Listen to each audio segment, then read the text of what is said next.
Wasn't that just mesmerising? Sarah, Chun and Joseph Taylor. Hello and welcome to what I like to think is a bit of a glimpse behind the curtain, a sneak peek behind the scenes of Geisha. And that's what you've just seen and heard for the first time. Welcome to you here with us at Northern Ballet HQ in Leeds, or watching live, or indeed later via the live stream. Lovely to have you with us. My name's Andrew Edwards. I'm not a ballet dancer, far from it. I think you probably knew that already just looking at me. More like an embarrassing dad dancer, if I'm completely honest. I'm a radio presenter with the BBC in Leeds, at BBC Radio Leeds. Real face for radio. I'm also a photographer, a reader, a lover of films. And I tell you that because I like stories, and no one tells stories in dance better, in my view, than Northern Ballet. Probably a bit of an odd phrase, but I see what we've just seen as dance acting, really. And I should say from the start that as well as not as being a dancer, I'm not a ballet expert either.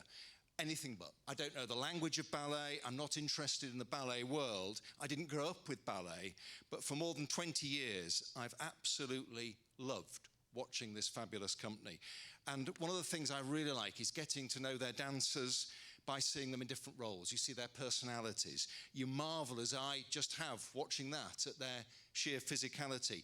I love seeing personalities on stage. I love seeing, above all, the emotion as well. And what I love is the fact I felt needed special knowledge for that, never needed a dictionary to translate what they're doing. As I see it, they tell stories through movement and through music, really creatively, really movingly, really powerfully. And I have to say, there is a real buzz around this new work, Geisha, choreographed by Kenneth Tindall, who you'll meet in a moment, a quiet, shy, retiring guy, as your Kenny, as you'll see.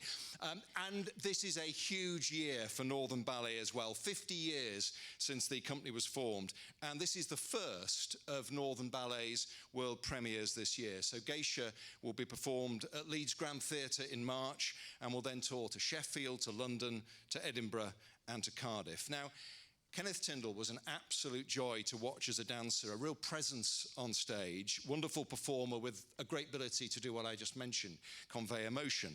I remember him particularly as Tom, the dissatisfied husband in The Great Gatsby, a really physical performance that he gave there. He's also, as you'll hear, and I've spoken to Kenny quite a bit on the radio over the years, brilliant at talking about ballet in that non-fancy language I was referring to.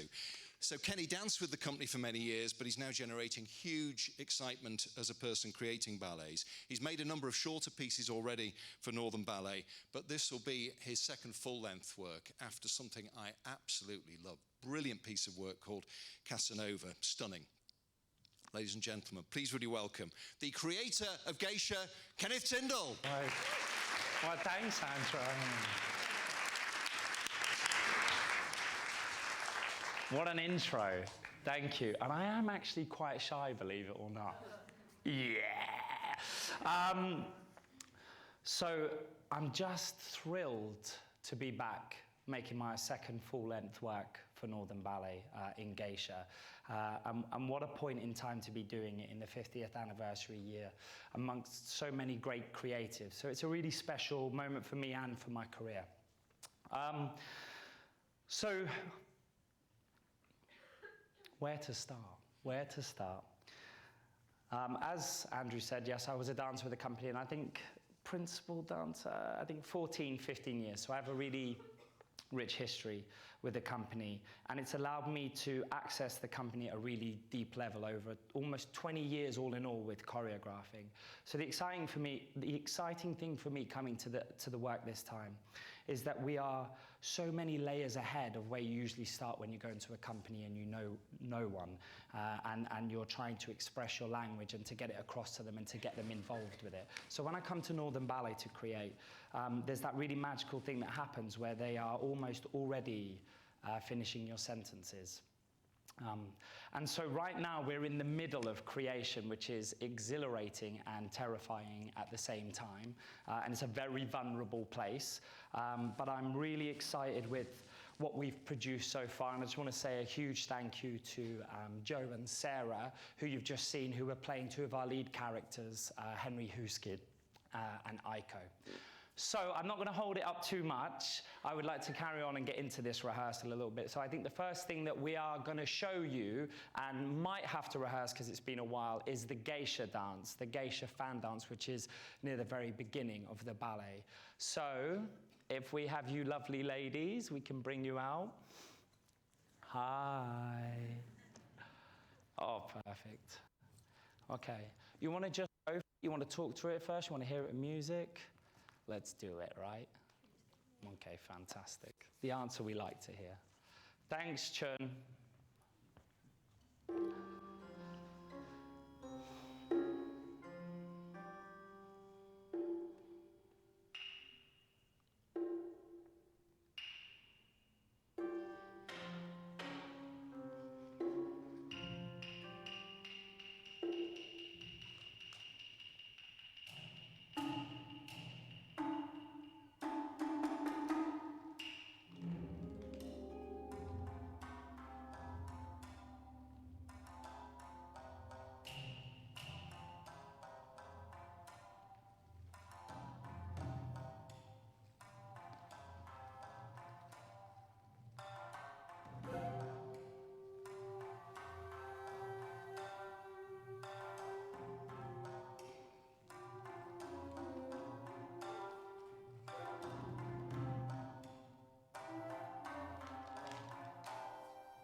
Okay. All right, hang around. Ayami, hang around for a second. So, I mean, that's a choreographer's dream. They haven't done that for a little over a week, and it's that together. There's not much to say, so that's a great place to be in. So what's been instrumental in this fan dance is that Ayami is just from outside Kyoto, and she's been invaluable in teaching me and guiding us through how we use and hold these fans. And one of the wonderful things is they're actually coming from Kyoto, thanks to Ayami's auntie. So they've all been hand-designed and crafted to the costumes they're wearing. And it's that level of detail, I think, that will really set the show apart. So that's really exciting. And thank you, Ayami. Yeah, thanks very much, ladies. Okay, so I really don't have much to say to you for that. So I'm going to go on to the next thing, which I believe is Minju and Riku. So these are two of our main characters in the ballet. Minju Kang will be playing Okichi, and Riku Itu will be playing the lead samurai. So we have various pas de deux and various meetings for these two throughout the ballet, but this is kind of the first one where they really have some time alone together, and it's in a kimono shop, and there'll be 3 floor-to-ceiling kimonos hung and around as part of the set, so hopefully it will bring you into the world. So I think let's just start and see what happens. Please make a mistake so I have something to fix. Otherwise, this is going to go really quick. Yeah, and I definitely don't want to dance tonight, so. Yeah, nervous now, right? Pressure. Okay, just relax, it's fine. So I should say we are in the middle of creation, so there are things we're still refining, fixing, changing. And these guys have very much just learnt it. So it is new in their bodies, so it will evolve in a very real way over the next 4 weeks. But let's see. Thanks, Chun.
No, let's work a little bit, actually. Yeah. Okay, again, not leaving me much to do, but let's just talk about the first bit a little bit. Catch your breaths. I would say get some water, but there's no water around. So you remember what we talked about with this tilt to make it really exciting, right at the last minute with the left arm further down, yeah? So it's a little bit riskier. Now, yes. Okay, this is good. Now travel this next one. Really slide across the floor, yeah? Yes, lovely. Okay, so relax for a second. We still need more trust on the break before the fall. You know what I mean? You have to really let her be. She has to go down in her own leg, stop. Yeah, you know what it is? Good, good. She jumps onto point. When you come from this moment, you have to really break through your own body first before you go up. Otherwise, it's already off before you start. To come on your own axis, now up. Shum. Yes. Okay, but there's more, there's more. We want to catch the audience's breath. So one more time and try to get it. Stay, stay, stay. Catch, yes. Now go, go, go, go, go, go, go, go, go, go, go. Breathe, breathe, breathe. Yes. Yeah? Excellent. The next bit's good. It's just that moment. Okay, you did a wonderful save. Oh, yeah, the first one was good. The second one, like, yeah! Yeah. The toenails are like in the floor.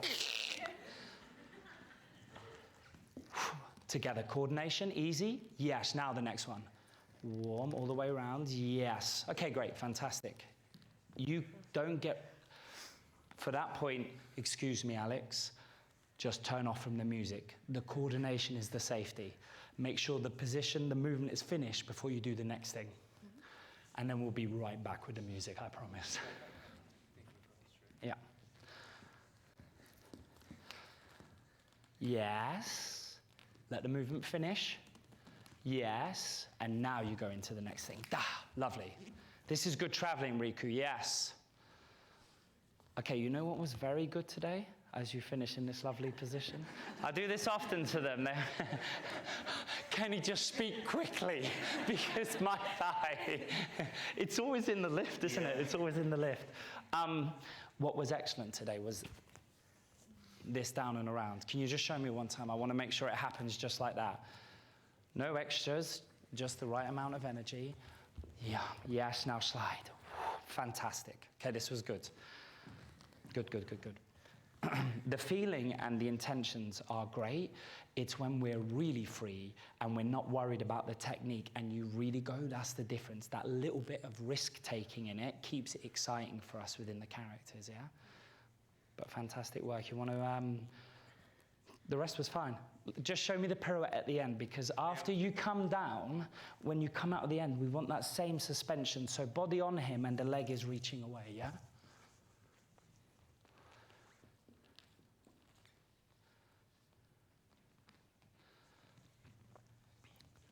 Okay, good. But you know what you did before?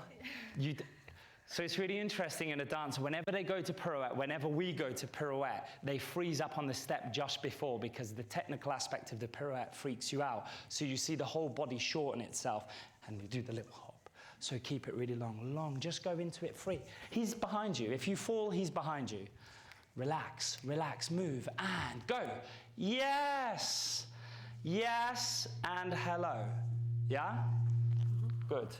I went too far downstage and I got out of mic range. Apologies. Stage direction, Kenneth. Stage direction. Yeah, you know what? It's okay. If you were by yourself, maybe it's a different preparation, but with a guy behind you. Okay. Thank you very much, Riku and Minju. We'll see you later. Great work. Okay. Is it ghosts? Well, come on in and just warm up in the space for a second. We're going to take you to a very different place right now, and spoiler alert, we're in the land of the dead for the second act, and we have a lot of ghosts. So this is, I guess, the first time we kind of see you. You feel, it's been a while since we did this. How are you feeling? Why are you so far back? You're making me nervous. Amazing. So we just try? Do you know where we're going from? No, I don't actually. Yeah, from on the floor. Right from the very beginning. Chun, are we going right from the very beginning? 2-6 before we start dancing. Let's not give everything away. Yeah. Okay. 2 6s before you start. Chun, can we hear it once, actually, before? Let's hear the intro once, and then we can mark and make sure we're going to end in the right place. I feel like Madonna with this mic. Yeah. Except it's picking up everything I'm saying. Just hear it, yeah. No, just the 2 6s. Chun Yen Chia, our stage manager, is fantastic. He saves me all the time in the world. You do one thing and he knows exactly where you stopped, and he picks you up musically every time. It's an art. So, got something to tell me? Keep it alive. So what are we doing? 2 6s. 2 6s. But we're going to mark it.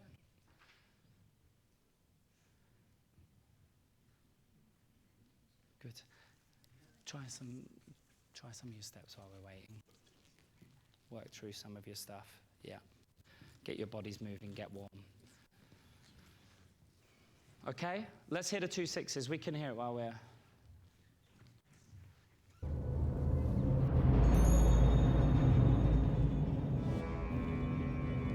What music is that?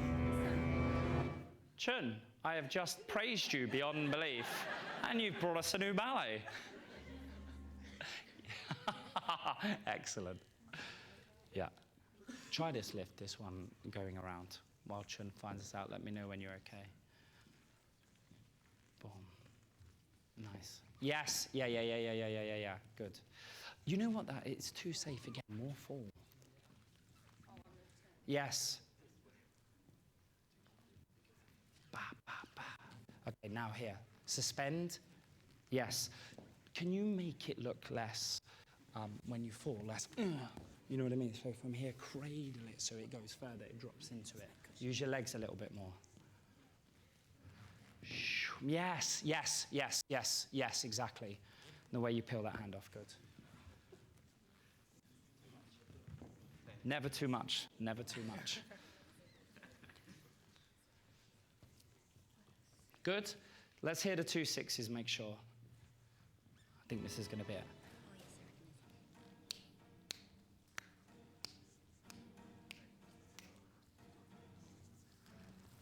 Good. Want to hear it again? Thanks, Chun. Or you feel comfortable? Oh, I love that. Okay. Chun, can we turn it up a bit? Yeah. Thank you. Okay. Get your ghost on.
Okay, so I found out a nice secret. If we just bring this audience to every rehearsal, we won't have to rehearse. Yes. So I should explain to give this scene some context. We'll go up at the beginning of the second act, and we come across these spirits. And then there's lanterns in the air that glitch with the noise that you heard in the music. And every time that happens, it pulls one of the ancestral memories, spirits, through the back, through this veiled wall, which is the connection between the living and the spirit world. Alice Stranger Things a little bit, actually. And then we see them summoned on the other side of that after this. Very good. Not much to say, to be honest with you, but let's come back to the very beginning because it's all about getting more juice out of this movement. So, young Kevin, with his very mobile young body in this first movement, This is how much we got from you. But we're going to have how much? This much, right? Yes, exactly. Yeah. So, ladies, this is your chance. This is your chance. Work those men. And, Shum, I want to see the heads as close to the floor as possible, because everything is upside down, topsy-turvy. This isn't the same as the living, right? So we need to be even more accentuated. So one more time. And, yes, that was good. And, wham, bam, stop. Good, okay, so fantastic. When we get to the leg and hand here, can we be a bit sharper to that point? So you've been, so it really stops, the picture really stops, boom, arabesque, and then you move out of it, yeah? Lift was good. For all of you, we can cushion the landing of that. You know what I mean? It just gets too harsh. Really cushion the landing. So just take a second for that. Yeah, there's more good that you can take her further. Yes? Good. That's exactly the right noise.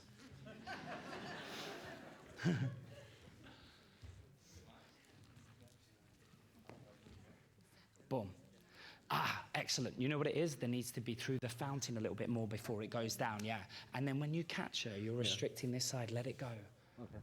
Yeah? A bit more. Yeah, a bit more. Yes. Now the peel-off, Ayami, the peel-off from there with the other hand. Yeah. It's hard, isn't it, from that transition? Good. Good.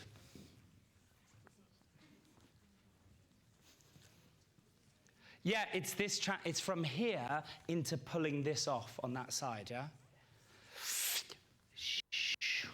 Yes.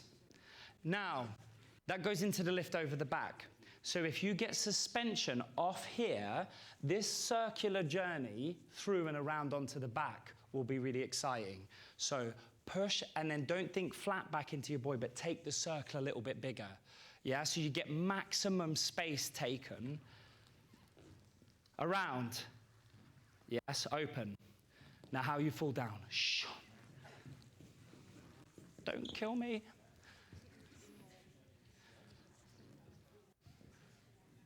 Guys, do you know what count you're going on to the back in? What count you're opening here? 4, 5, 6. Okay.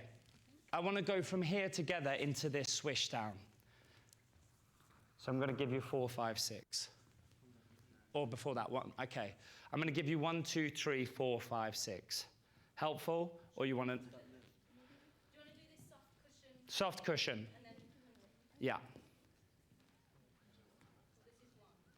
Okay, so I'll give you a 6 into the 1. 1, 2, 3, 4, 5, 6. 1, 2, 3, 4, 5, 6. 1, 2, 3, 4, 5, 6. Sweep. Yes. Yeah? It's not. I just want to see. Can you take Auntie up onto your back again? It's here. That, good. Now reach back to me, Auntie. Shum, and go. Whoom. Yes. You see the dive down underneath?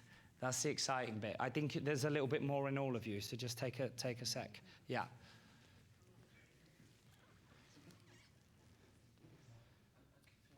Yes. Okay, and on that exciting note, I'm going to thank you very much. See you all tomorrow, bright and early. But well done, yeah? See you later.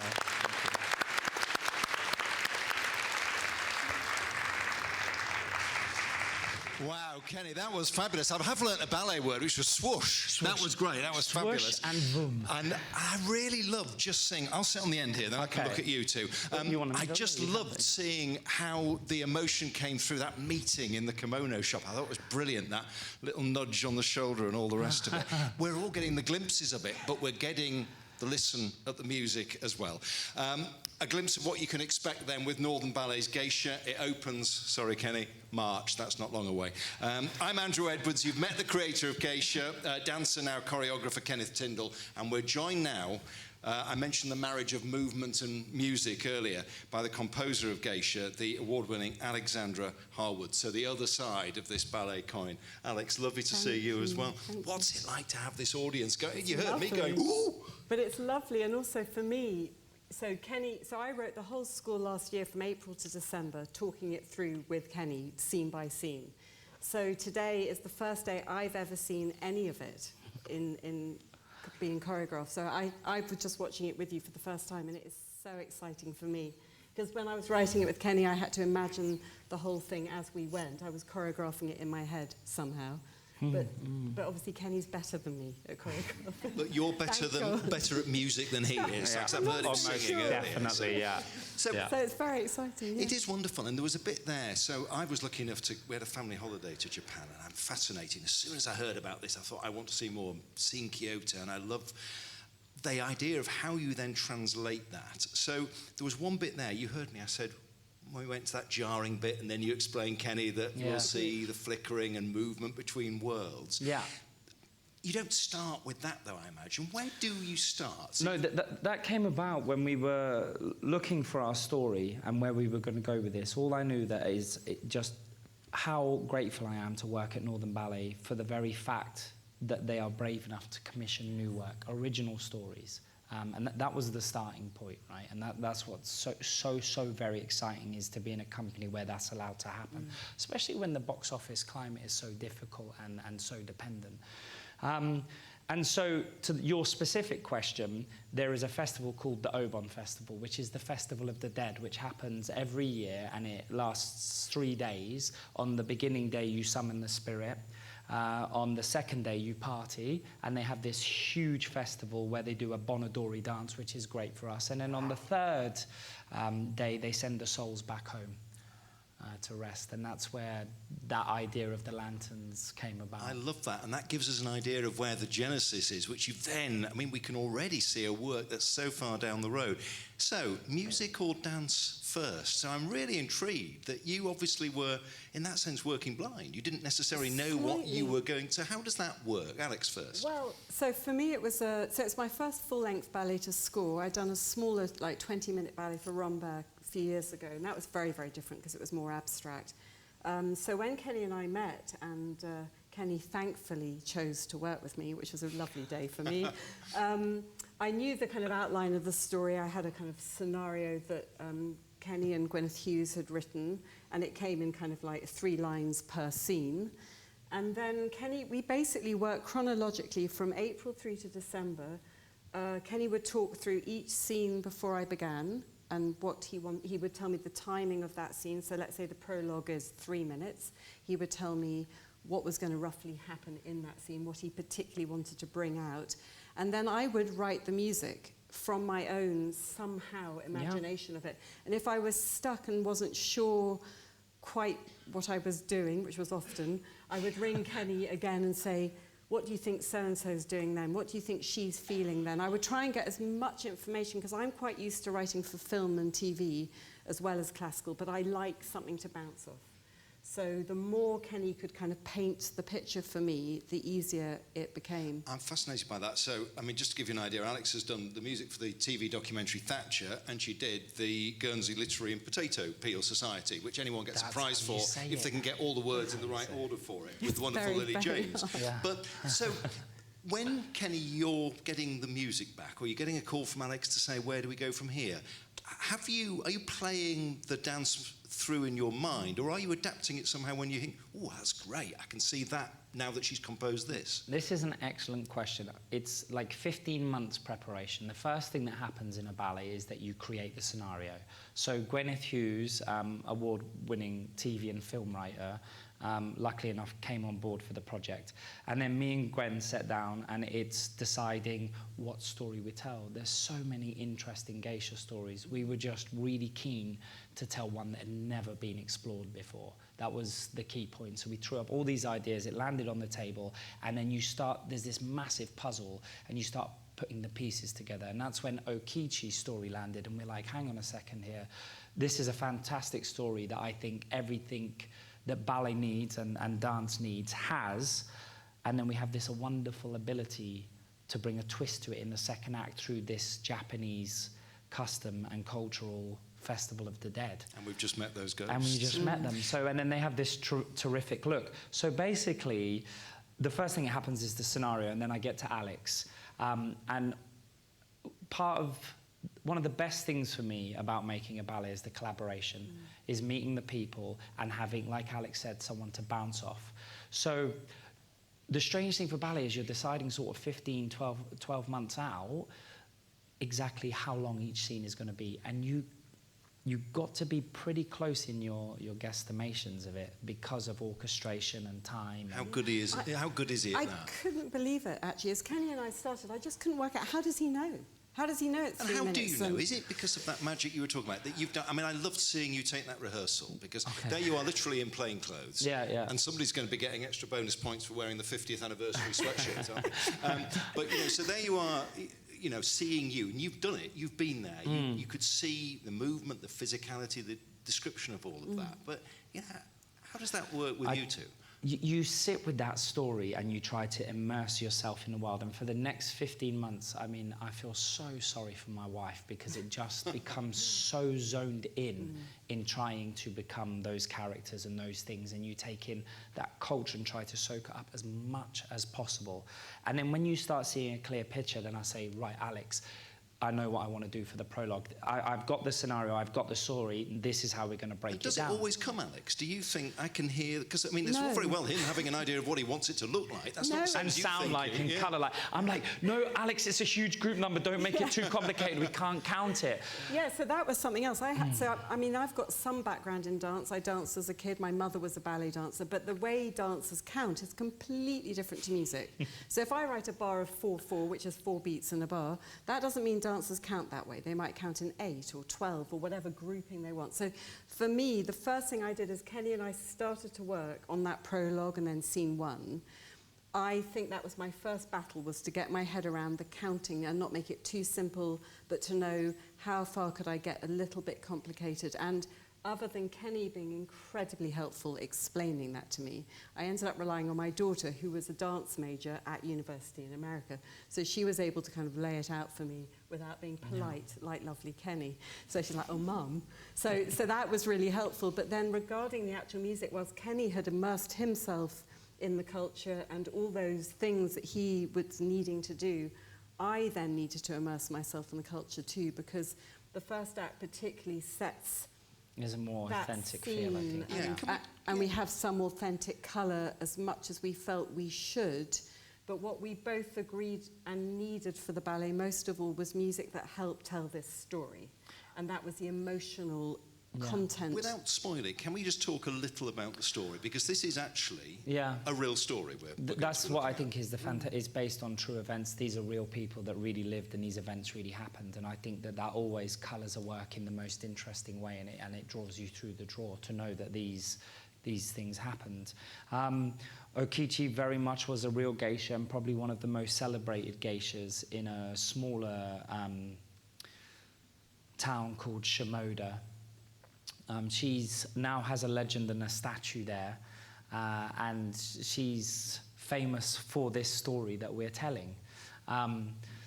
It's also the first time I've really tried to do in my career a split narrative where the two lead dancers have almost equal stage time, and we try to follow both the sisters' paths.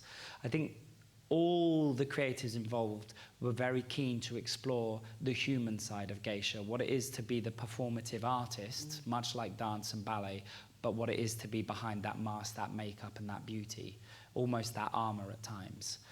And so that's also what we decided to do with the music, is that in some ways to try to color the authenticity, but also when we're not in the performance mode of a geisha, when we're behind that mask and we're with them as human beings, these two great friends that happen to be geisha, then we wanted the cinematic world to be able to tell that story. And that's how I think we made our choices. I love the fact as well, though, that so often this is about people falling in love. And we saw a boy and a girl there, and I mentioned that little nudge. And that is something that everybody in this room, everybody watching on the live stream, we can all identify with that. That's so simple on one level, isn't it? Well, actually, you know what? That's really good.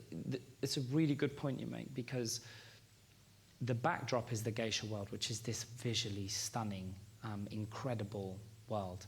But at the heart of this narrative, it's about two friends, two women, and then huge universal themes: love, life, loss, death. You know, like that's really what it. And no matter which culture you come from in the world, those are things that you can feel, hone into, and understand.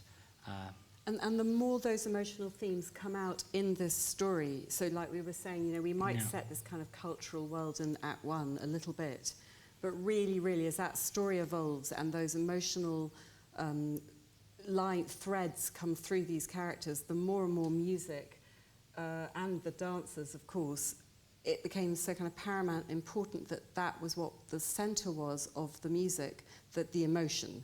So suddenly this kind of whole having to paint a kind of world of where it was set became secondary, because really we wanted the audience to connect with these characters and the emotional journey they're going through, which is often painful or sometimes joyous, but just to help everybody connect with those characters. And it's the same in theatre, film, TV, anything. The music's job is to help you connect. And so much it did, Kenny. And that's when I said about it being two sides of the coin. You know, if you were all dancing here with no music, you know, that's nothing, is it? Yeah, and we could try it. That's why. We could try it, yes. I don't want you to do that thing with, poor Kevin, what did he deserve? That whole neck crunch. Yeah, I told him that you would get it. Dear me. Anyway, yes. So, but the point is, you know, you don't have any ballet without something to dance to, do you, really? Yeah, and also why the collaboration part of it's so important. Like, it's not just that me and Alex have worked together, we've become friends over that. And being able to voice those opinions, because it's such a vulnerable moment and it is your work, to be able to sit down with a person and say, I don't think this is quite right, is the most important thing in collaboration. If you can't be honest and say, I think we can do better, or this isn't working, or I'm not quite sure, then you can't get to the place it needs to go. Did you rip anything up then, Alex? Did you say, actually, you know, that's not Alex has done a few things. 3 or 4 ballets probably worth of writing, to be honest with you. It's incredible, isn't it? It really evolved together, and the beauty of collaborating with Kenny, and he's probably one of the most incredible collaborators I've ever worked with, and I'm not just saying that because he's sitting next to me. But he really might be. No, she was telling me some stuff earlier. She's not, honestly, Kenny. But he is truly a great collaborator, because he can guide me on what he wants and explain. I might then, you know, send a version of a scene, but the thing about Kenny is he doesn't go, no, that's not right. He might go, oh, well, I feel that this might be able to happen here, or we could extend this moment.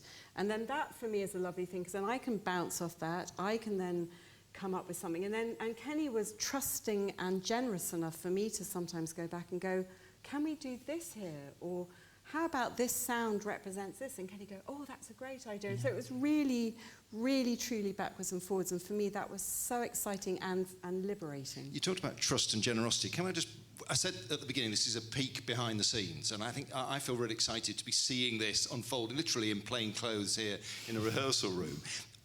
What's that world like? So this is people's job, coming in here and listening to this music and doing that bit again and trying that lift or whatever it may be. What's that world like? Because I was watching you like a football coach. You're like my teacher, Mr. King, in a school play, trying to get a performance out of me when I was this wooden lump. You know, there's so many bits to it. There really is. Choreographer, like the director and the choreographer, is that they are, and the coach, they're all different jobs and they require different parts of the brain. I try to separate them a little bit during the creative process. If a lot of work needs to get done and it's the creation time, I'm working in a really different way where I'm completely zoned into what I'm trying to achieve, and I know that before I've gone into the room. Sometimes there's that beautiful, happy accident where something leads you into a place you hadn't thought about, but you're definitely going to explore because it might be better than the option that you went in with. But then when you're coaching and when you're refining, and I have a really specific taste for language and the way I want to see dance executed as a dancer. So that's a completely different skill set that I put away and I leave to later in the process when it's much further along like this. And then we can get to the fine details. And then the very last step, which is also the very first step, is intention. once that they've got the musicality in their body, they've done the repetition, they've done the hours of work and hardcore repetition, is then to sculpt the intention over and over and over again. So the movement is not just there for the sake of it, it's physicalized from the intentions. I love that idea when you talk about the sort of muscle memory of it, the trust. Yeah. Another couple of things, just finally, and we're going to end this wonderful peek behind the scenes with a little bit more dancing. I was struck by family. So you mentioned your daughter was a dance major and she was able to help out. You mentioned, an auntie in Kyoto helps with those beautiful fans as well. Yeah. It seems very much a family. And I mentioned at the beginning, one of the things I've loved about Northern Ballet is I haven't felt I needed to belong to a club to come and watch the ballet. Yeah. In other words, I'm somebody who likes stories, and I love what Northern Ballet do with stories. So what would you say to somebody who might be here in the audience, who might be watching us on the live stream or catching up on it, and they think, I'm not sure about ballet, I'm not sure it's for me, Kenny? What would you say? I can really understand that. I find it hard sometimes because I think it's the way that it's packaged or talked about. But I just say, take the leap of faith, right? Take the leap of faith to come in the theatre and let us surprise you. I would be really shocked if there's something for everybody in the show, from visually stunning sets and costumes that are like a fashion design, to incredible heartfelt music, to characterization, to top quality acting. And then I think that Northern Ballet boasts some of the best dancers going. And then on top of that, their acting ability. So if you enjoy stories, if you enjoy live theatre, if you enjoy film, I think that you will love Northern Ballet, because it is a mixture of all of those mediums and all of those elements. And they truly are some of the most gifted humans working in the industry. And that's just for the sheer excellence you'll see on the stage. It's worth coming. He's done quite a sell, hasn't he? That's wonderful. What about you, Alex? I was just going to say that Northern Ballet really is extraordinary because very few companies commission full-length ballets. Matter of fact, I don't know. I talked about this the other day. It's really true. I don't know many or any. I mean, I don't know, but it's very rare. So this is a real treat for you. Massive gift for me. At 2 hours of music, you don't often get that opportunity with a live orchestra. The Northern Ballet Sinfonia, it's like incredible gift. So it's never the same twice. That's what I always love about it. It's never the same twice. Yeah, but it's incredible. And for you, I mean, we know he was a dancer who's now a choreographer. It's great to see. There's maybe somebody watching and think, how do I get to be a composer of film, TV, documentary and ballet music? Just you wait. Just you wait. How long have we got? No, this is incredible, though. Well, I mean, my story is a bit kind of eccentric, but I think actually any composer I've ever met has a slightly eccentric story. But I did start composing when I was 4 years old because I learned to read and write music before I could read words. So I actually don't have memory of the beginning, but I was very fortunate to go to a school called Bedell's School that were very embracing of the arts, and they, well, probably due to my mum and early teachers, recognised this early thing in me. And so I wrote about 8 musicals at Bedell's from the age of 4 all the way to 18, and they put every single one on. So that was a real gift, and I don't know if that would happen much these days. But then I went to the Royal College of Music and Juilliard, and I studied to be a classical composer for all those years. And then I took 15 years off to have 3 children. By then, I'd had a whole lifetime of composing and thought, I've had enough. But then when the kids became teenagers, I suddenly had a yearning to compose again and went to the National Film and Television School to do a second master's, thinking, I'm going to be a film composer now. And it was very lucky turn of events that let me go there. And so I think my career as a film composer began 6 years ago. Things accelerated rather quickly, and thankfully, I did a Disney film 3 years ago, which really changed everything for me. Which Disney film was that? It's called Growing Up Wild. It's a nature documentary, and it plays in America on Netflix. It was a gift.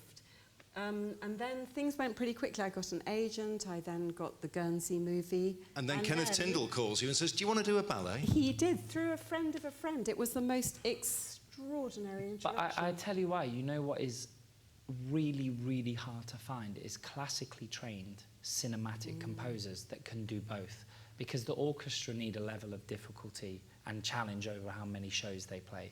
But also I'm very keen on the music driving the audience and the melody and the way it makes you feel.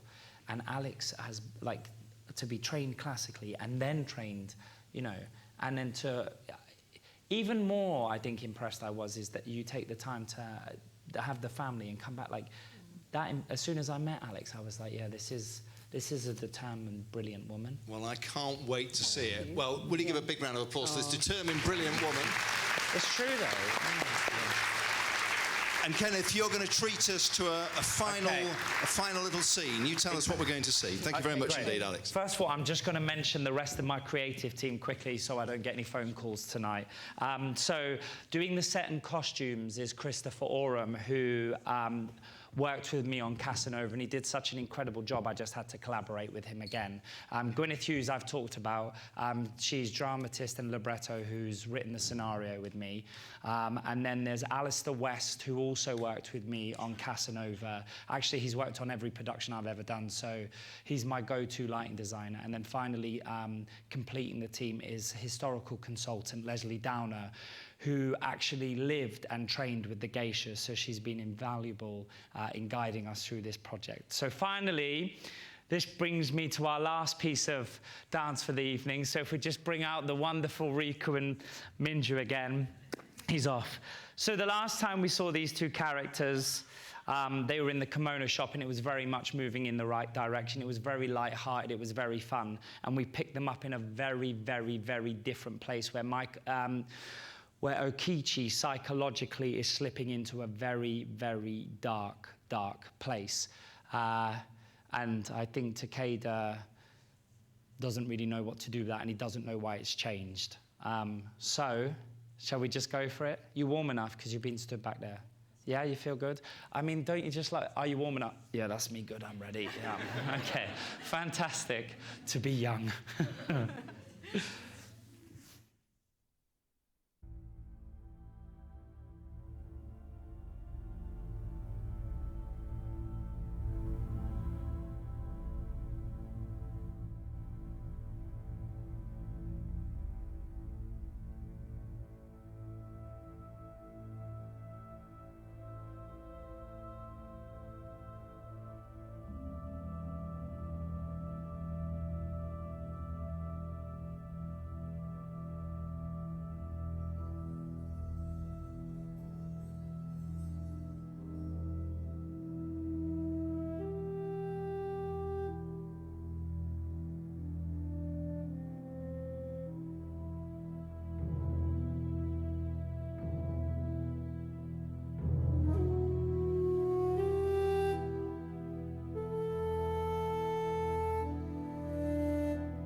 Good, huh?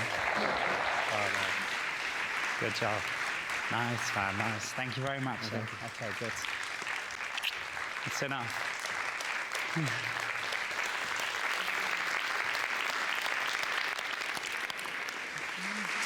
Wasn't that just sensational? That really terribly moving, and I just want to see how it all fits in the whole thing. Thank you to Kenny Tindall, to Alexandra Harwood, our wonderful dancers, of course. A reminder that Geisha is being performed in Leeds, where it opens at the Grand Theatre, in Sheffield, London, Edinburgh and Cardiff, March through to May. It's worth me mentioning, you might not realise, but Northern Ballet is a charity.